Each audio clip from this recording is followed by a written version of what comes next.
No vídeo de hoje eu quero te mostrar o passo a passo da metodologia que eu uso para estudar através de livros, mas que também funciona para podcast, para vídeo no YouTube ou qualquer outra forma de estudo que você faça. E eu estou falando especificamente de livros porque, para mim, é uma das melhores maneiras de se absorver novos conhecimentos, né? A gente tende a escrever muito melhor do que a gente fala, do que a gente ouve. Então, é muito provável que um livro vai ter um conhecimento muito mais sólido, muito mais robusto e completo do que, por exemplo, um vídeo ou um podcast, né? Muitas vezes é a vida inteira do autor que está dentro daquilo ali, então o livro é muito rico de conhecimento, é por isso que eu costumo estudar através de livros. Mas, com o avanço da tecnologia, hoje a gente tem diversas possibilidades de estudar e eu não me atenho só a isso, né? É claro que eu escuto muito podcast, é claro que eu estudo através do YouTube, através do Instagram e tudo mais. E a metodologia que eu vou te passar aqui, apesar dela estar muito focada em livros, você também pode usá-las para esses outros meios de ensino. E é muito importante você ter uma metodologia para estudo, para você conseguir revisar aquele conteúdo, praticá-lo, porque hoje a gente absorve muita informação o tempo todo. Então, se a gente não conseguir filtrar, se a gente não conseguir criar um método para a gente revisar aquilo que é mais importante, é muito provável que se você absorver um conhecimento hoje, na semana que vem você já não vai lembrar quase nada daquilo, né? Então é por isso que eu sigo uma metodologia que já me ajuda há mais de 5 anos e que também pode te ajudar durante os seus estudos. Bora lá!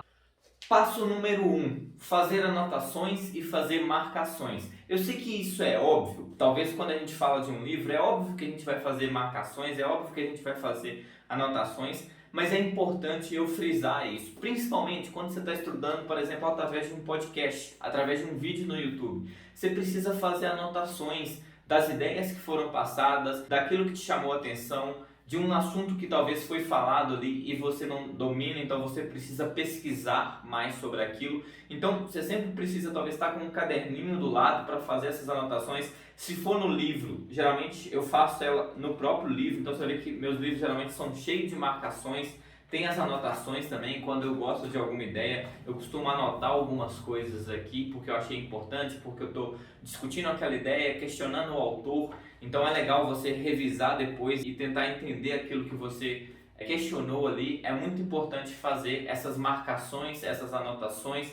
E falando especificamente do livro, você precisa filtrar aquilo que realmente é importante e você precisa também diferenciar o que é uma marcação simples de uma ideia que foi passada e o que é uma marcação muito importante, talvez de algo único que o autor falou. Então você pode marcar com uma estrelinha, por exemplo, você pode marcar de uma cor diferente, mas você precisa ter essa diferenciação do que te chamou mais atenção.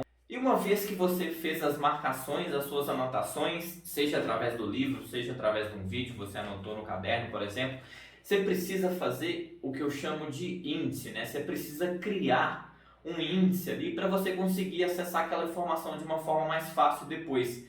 Então, eu vou passar aqui algumas ideias que eu fui pegando ao longo do tempo com várias pessoas, né? Eu vou passar a que funciona melhor para mim e eu faço isso tanto para os livros quanto para conhecimento que eu faço através de vídeos no YouTube ou Spotify, né?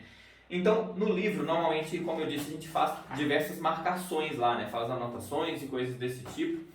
E aí, quando você termina de ler um livro, você vai ter lá muita coisa anotada. Você vai ter que voltar em algumas ideias, né? É muito importante a gente revisar. Só que, se você não criar um índice para isso, você vai ter que folhear o livro todo novamente para achar aquela ideia ali. Então, eu vou te passar aqui 3 metodologias diferentes para facilitar a criação desse índice. A primeira tem muitas pessoas que, por exemplo, você fez uma marcação nessa página. Tem muitas pessoas que vão lá e fazem um resumo no final da página aqui, ó, fazem um resumo. Qual que é a ideia do que foi falado nessa página aqui? Então, fazem um resumo. E aí, daí, para você revisar, você vai sempre olhando aqui o final da página e aí você vai lendo o resumo, né? Até você encontrar aquilo que você queria. Mas, ainda assim, não é uma maneira muito eficiente, porque você tem que folhear o livro todo novamente. A segunda maneira as pessoas pegam uma folha A4, pode ser, e aí o que elas fazem? Elas resumem as páginas que foram marcadas, da mesma forma da metodologia anterior, só que elas colocam isso nessa folha A4, junto com a página que está daquele resumo. Então você vai ter lá, por exemplo, página 43, um resumo ali de uma, duas linhas no máximo, falando o que foi falado naquela página 43. Daí, quando você quiser revisar, você só vai pegar essa folha A4, que provavelmente vai ficar aqui dentro do seu próprio livro. Então isso torna muito mais fácil o processo de revisão, porque quando você quiser voltar naquele livro ali, você vai simplesmente pegar aquela folha e procurar o ponto que você estava interessado naquele momento. E a terceira metodologia, que é a que eu costumo usar mais, é, em vez de usar uma folha A4, é fazer isso na própria capa do livro. Então aqui na capa, você vai ver que tem aqui página 12, página 19, tem um resumo lá de cada página que me chamou a atenção, que eu marquei alguma coisa, fiz alguma anotação. Então sempre quando eu quero revisar esse livro, eu só venho aqui na capa dele e eu consigo saber qual que é a página que eu tenho que ir. Então isso facilita muito o processo de revisão.